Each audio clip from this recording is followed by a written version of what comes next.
ओम शांति। 26 दिसंबर 2021 बाबा के अव्यक्त महावाक्य हैं। रिवाइज मुरली है 17 दिसंबर 1989। मुरली का सार है, सदा समर्थ कैसे बने। आज समर्थ बाप अपने चारों ओर के मास्टर समर्थ बच्चों को देख रहे हैं। एक है सदा समर्थ और दूसरे हैं कभी समर्थ कभी व्यर्थ की तरफ ना चाहते भी आकर्षित हो जाते, क्योंकि जहाँ समर्थ स्थिति है वहाँ व्यर्थ हो नहीं सकता, संकल्प भी व्यर्थ नहीं उत्पन्न हो सकता।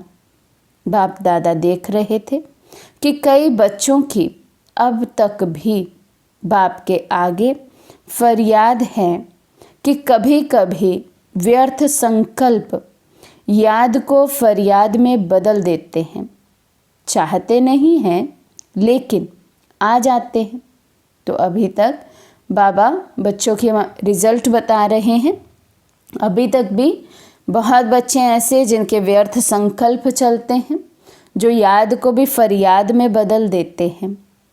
विकल्पों की स्टेज को तो मेजॉरिटी समय तक समाप्त कर लिया है, लेकिन व्यर्थ देखना, व्यर्थ सुनना और सोचना, व्यर्थ समय गंवाना, इसमें फुल पास नहीं है, क्योंकि अमृत वेले से सारे दिन की दिनचर्या में अपने मन और बुद्धि को समर्थ स्थिति में स्थित करने का प्रोग्राम सेट नहीं करते, इसलिए अपसेट हो जाते। तो बाबा कहते अपने दिनचर्या मन और बुद्धि की अमृत वेले ही सेट नहीं करते हैं, इसलिए फिर दिन भर में अपसेट हो जाते हैं।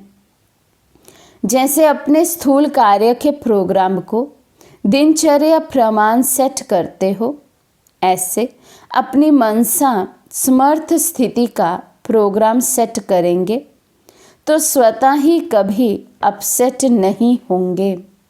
जितना अपने मन को समर्थ संकल्पों में बिजी रखेंगे तो मन को अपसेट होने का समय ही नहीं मिलेगा। तो बाबा कहते व्यर्थ से मुक्ति पाने का एक ही तरीका है, अपने मन को समर्थ में बिजी कर दो।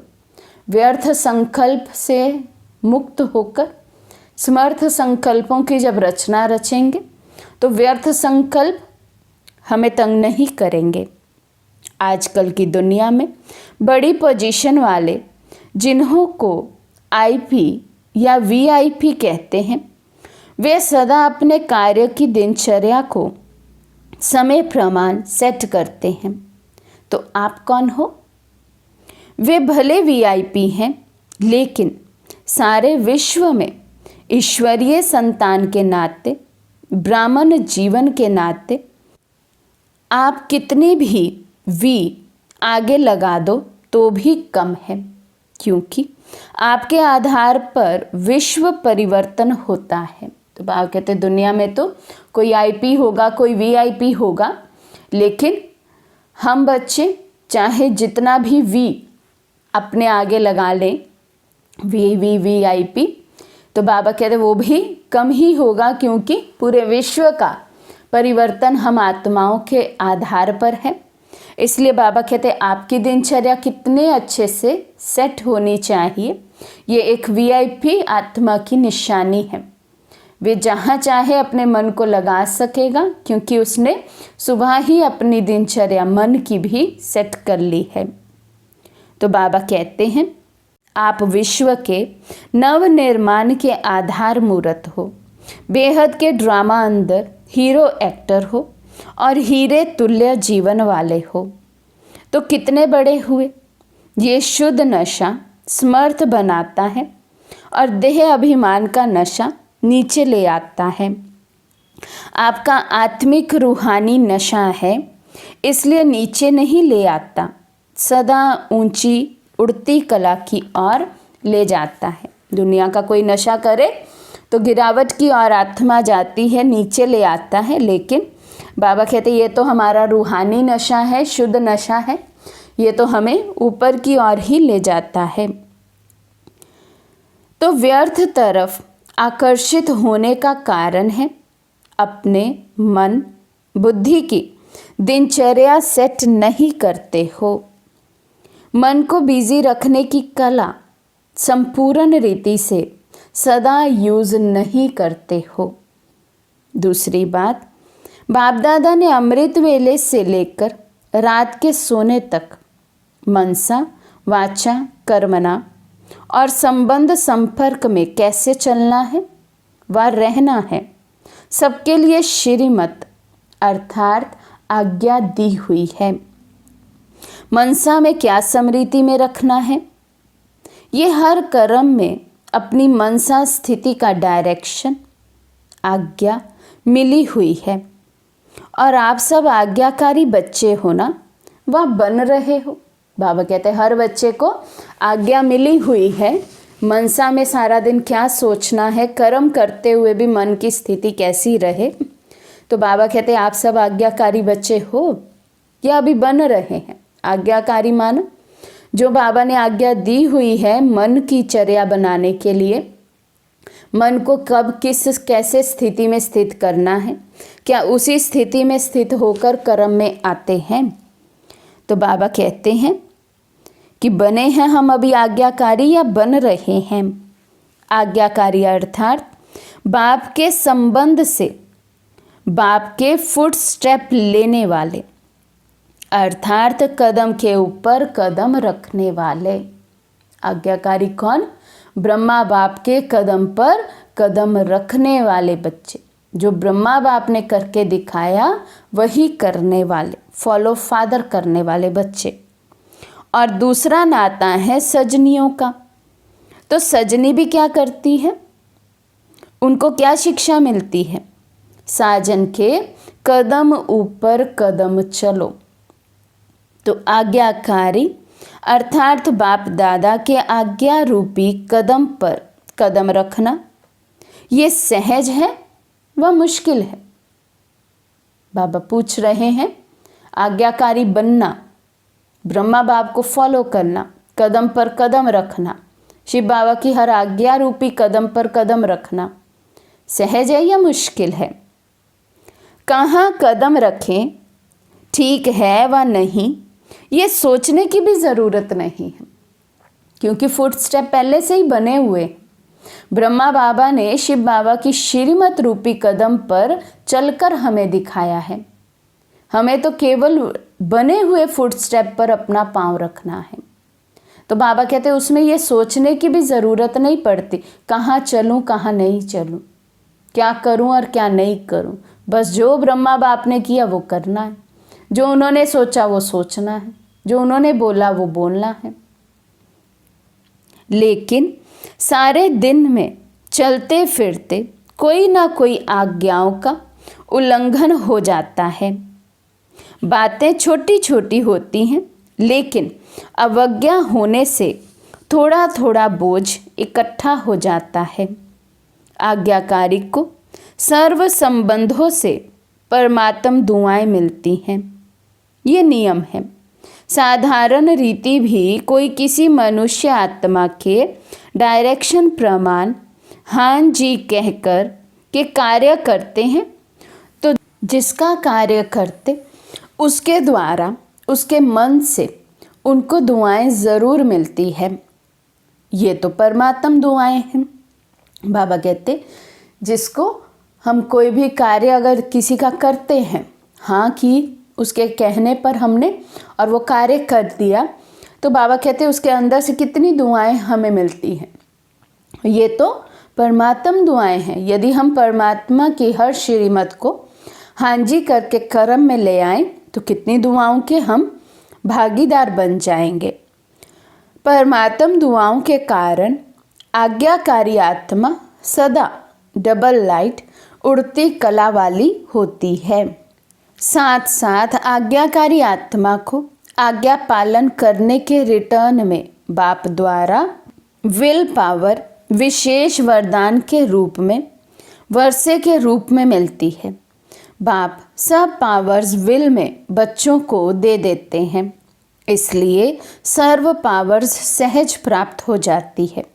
तो ऐसे विल पावर प्राप्त करने वाली आज्ञाकारी आत्मा वर्षा, वरदान और दुआएं ये सब प्राप्तियां कर लेती है, जिस कारण सदा खुशी में नाचते, वाह के गीत गाते उड़ते रहते हैं, क्योंकि उनका हर कर्म उनको प्रत्यक्ष फल प्राप्त कराता है। कर्म है बीज। तो बाबा की श्रीमत प्रमाण जब हमारे सब कर्म होते हैं तो बाबा कहते हैं ऐसे बच्चे फिर बाबा का वर्षा, वरदान और दुआएं प्राप्त करते हैं। और जिन आत्माओं को परमात्म दुआएं, परमात्म वरदान प्राप्त हो जाए, वे सदा उड़ती कला का अनुभव करते हैं। संगम युग का प्रत्यक्ष फल खुशी सदा अनुभव करते हैं, क्योंकि बाबा ने बोला कर्म बीज है। जब बीज शक्तिशाली है तो फल भी ऐसा मिलेगा ना। तो हर कर्म का प्रत्यक्ष फल बिना मेहनत के स्वतः ही प्राप्त होता है। जैसे फल की शक्ति से शरीर शक्तिशाली रहता है, ऐसे कर्म के प्रत्यक्ष फल की प्राप्ति कारण आत्मा सदा समर्थ रहती है। तो सदा समर्थ रहने का दूसरा आधार है सदा और स्वतः आज्ञाकारी बनना। ऐसी समर्थ आत्मा सदा सहज उड़ते हुए अपनी संपूर्ण मंजिल बाप के समीप स्थिति को प्राप्त करती है। तो व्यर्थ तरफ आकर्षित होने का कारण है अवज्ञा। बड़ी बड़ी अवज्ञाएं नहीं करते हो, छोटी छोटी हो जाती हैं। जैसे मुख्य पहली आज्ञा है पवित्र बनो, काम जीत बनो। इस आज्ञा को पालन करने में मेजॉरिटी पास हो जाते हैं। भोली भोली माताएं भी इसमें पास हो जाती हैं। जो बात दुनिया असंभव समझती उसमें पास हो जाते। लेकिन उनका दूसरा भाई क्रोध, उसमें कभी कभी आधा फेल हो जाते हैं। फिर होशियार भी बहुत हैं। कई बच्चे कहते हैं क्रोध नहीं किया, लेकिन थोड़ा रोब तो दिखाना ही पड़ता है। क्रोध नहीं आता, थोड़ा रोब रखता हूँ। जब असंभव को संभव कर लिया, ये तो उसका छोटा भाई है। तो इसको आज्ञा कहेंगे या अवज्ञा? इससे भी छोटी अवज्ञा अमृत वेले का नियम आधा पालन करते हो। उठ कर के बैठ तो जाते हो, लेकिन जैसे बाप की आज्ञा है उस विधि से सिद्धि को प्राप्त करते हो। बाबा कहते ये छोटी छोटी अवज्ञाएं हैं। इन अवज्ञाओं के कारण ही हम सदा समर्थ नहीं रहते हैं। व्यर्थ हम में आ जाता है, चाहे वो मनसा के लेवल पर आए, वाचा के लेवल पर आए, चाहे कर्मना के लेवल पर आए। तो बाबा कहते अमृत वेले उठकर बैठ तो जाते हैं, लेकिन क्या विधि प्रमाण बैठे? विधि प्रमाण बैठेंगे तब तो सिद्धि प्राप्त होगी। बहुत से ब्राह्मण ऐसे हैं जो कहते हैं बाबा ने मुरली में कहा है, एक किसी मुरली में, कि अगर हम उठकर बैठ भी जाते तो भी 50% तो कहना मानना, तो उसके भी नंबर है, 5 नंबर उसके भी मिलेंगे ऐसे। लेकिन बाबा ने किस समय किस बच्चे के लिए वो महावाक्य उच्चारण किए होंगे, हमें ये तो नहीं पता। हमें ये पता है कि हमें आज्ञा मिली है अमृत वेले विधि प्रमाण बैठना है। अमृत वेला करने के बाद मुझे खुद में फीलिंग आनी चाहिए, मैं सिद्धि स्वरूप होकर उठा हूँ, मैं प्राप्ति स्वरूप होकर उठा हूँ। ऐसे नहीं लगे कि बस बैठे थे और ऐसे ही उठकर आ गए, नहीं। तो बाबा कहते शक्तिशाली स्थिति होती है। अमृत वेले का बाबा चार्ट ले रहे हैं आज। क्या शक्तिशाली स्थिति होती है। स्वीट साइलेंस के साथ साथ निंद्रा की साइलेंस भी मिक्स हो जाती है। बाप दादा अगर हर एक को अपने सप्ताह की टीवी दिखाए तो बहुत मज़ा देखने में आएगा। तो आधी आज्ञा मानते हो, नेमीनाथ बनते हो, लेकिन सिद्धि स्वरूप नहीं बनते हो। इसको क्या कहेंगे? ऐसी छोटी छोटी आज्ञाएं हैं, जैसे आज्ञा है किसी भी आत्मा को ना दुख दो ना दुख लो। इसमें भी दुख देते नहीं हो, लेकिन ले तो लेते हो ना। व्यर्थ संकल्प चलने का कारण ही ये है, व्यर्थ दुख लिया है। सुन लिया तो दुखी हुए, सुनी बात ना चाहते भी मन में चलती है। ये क्यों कहा, ये ठीक नहीं कहा, ये नहीं होना चाहिए। व्यर्थ सुनने देखने की आदत मन को 63 जन्मों से है, इसलिए अभी भी उस तरफ आकर्षित हो जाते हैं। तो बाबा कहते ना व्यर्थ देखो ना सुनो, तो मन व्यर्थ में जाएगा ही नहीं, व्यर्थ संकल्प चलेंगे नहीं। छोटी छोटी अवज्ञाएं मन को भारी बना देती हैं और भारी होने के कारण ऊंची स्थिति की तरफ उड़ नहीं सकते। ये बहुत गुहिया गति है। जैसे पिछले जन्मों के पाप कर्म बोझ के कारण आत्मा को उड़ने नहीं देते, ऐसे इस जन्म की छोटी छोटी अवज्ञाओं का बोझ जैसी स्थिति चाहते हो वैसी अनुभव करने नहीं देता। ब्राह्मणों की चाल बहुत अच्छी है। बाप दादा पूछते हैं कैसे हो, तो सभी कहेंगे बहुत अच्छे हैं, ठीक हैं। फिर जब पूछते हैं कि जैसी स्थिति होनी चाहिए वैसी है, तो चुप हो जाते हैं। इस कारण ये अवज्ञाओं का बोझ सदा समर्थ बनने नहीं देता। तो आज यही स्लोगन याद रखना, ना व्यर्थ सोचो, ना देखो, ना व्यर्थ सुनो, ना व्यर्थ बोलो, ना व्यर्थ कर्म में समय गवाओ। व्यर्थ से मुक्त होने का बाबा कहते आज संकल्प कर लेना है। ना मुझे व्यर्थ देखना है, ना सोचना है, ना सुनना है, ना बोलना है, और ना ही व्यर्थ कर्म में समय गंवाना है। आप बुराई से तो पार हो गए, अब ऐसे आज्ञाकारी चरित्र का चित्र बनाओ। इसको कहते हैं सदा समर्थ आत्मा।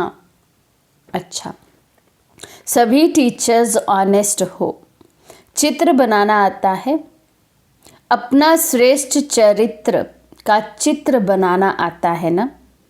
तो बड़े ते बड़े चित्रकार वही हैं जो हर कदम में चरित्र का चित्र बनाते रहते हैं। इसी चरित्र का चित्र बनाने कारण ही आपके जड़ चित्र आधा कल्प चलते हैं।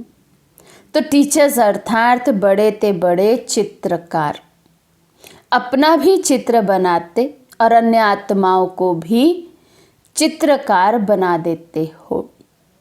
औरों के भी श्रेष्ठ चरित्र बनाने के निमित्त टीचर्स हो।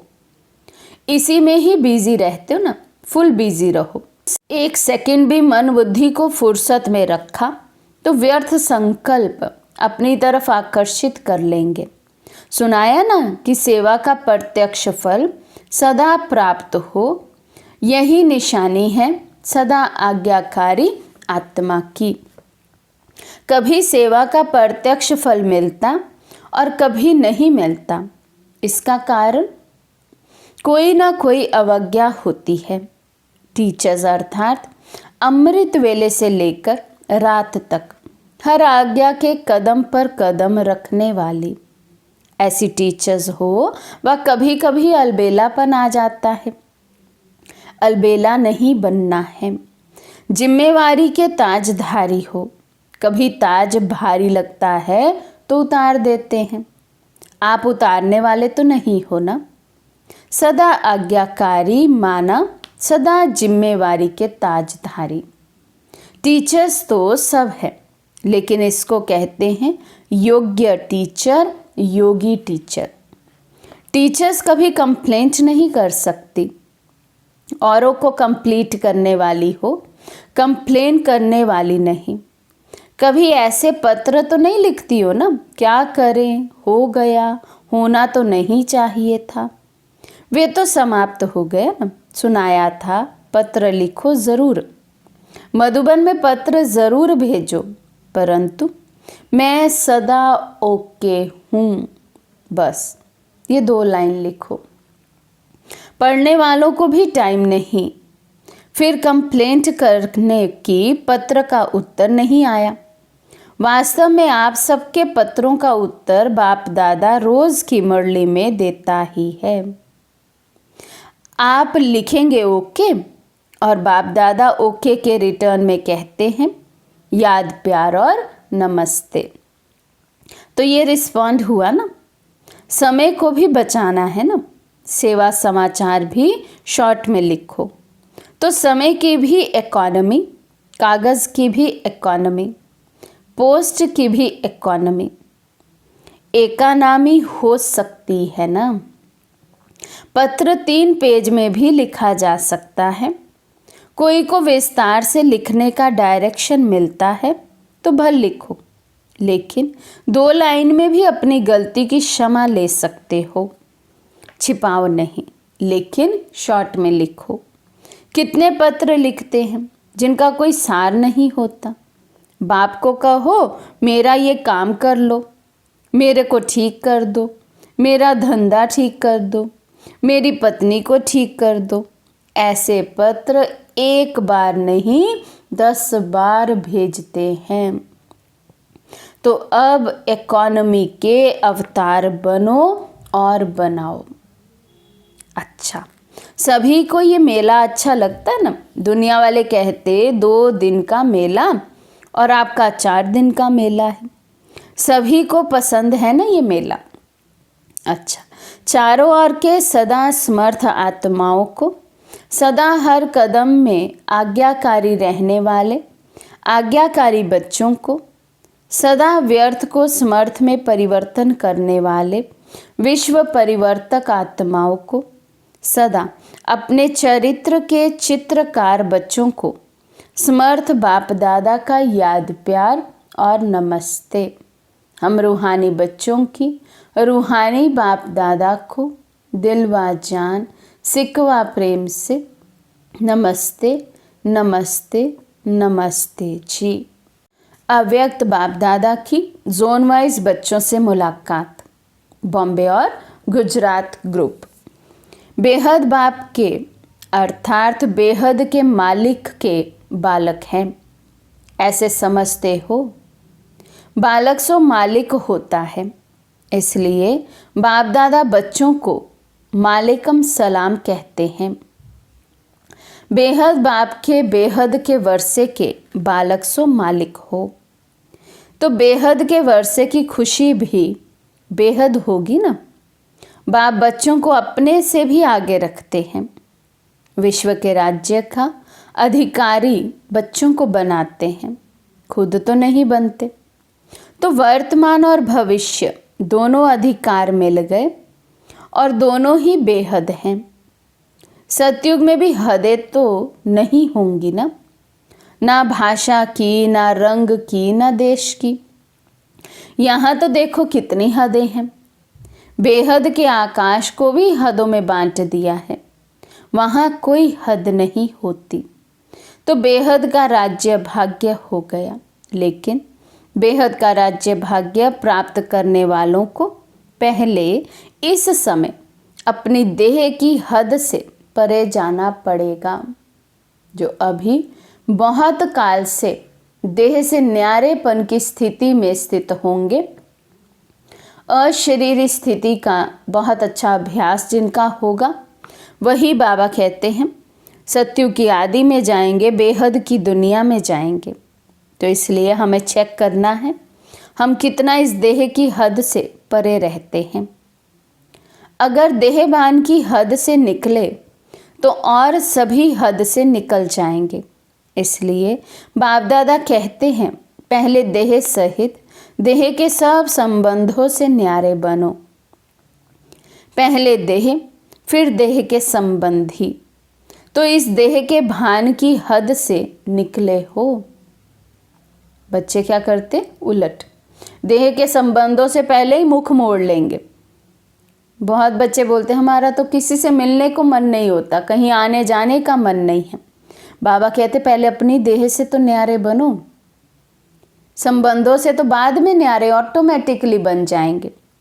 और ऐसे न्यारे बनेंगे जो फर्ज अदाई सारी करें लेकिन न्यारे होकर, तो सबके प्यारे प्रभु प्यारे बन जाएंगे।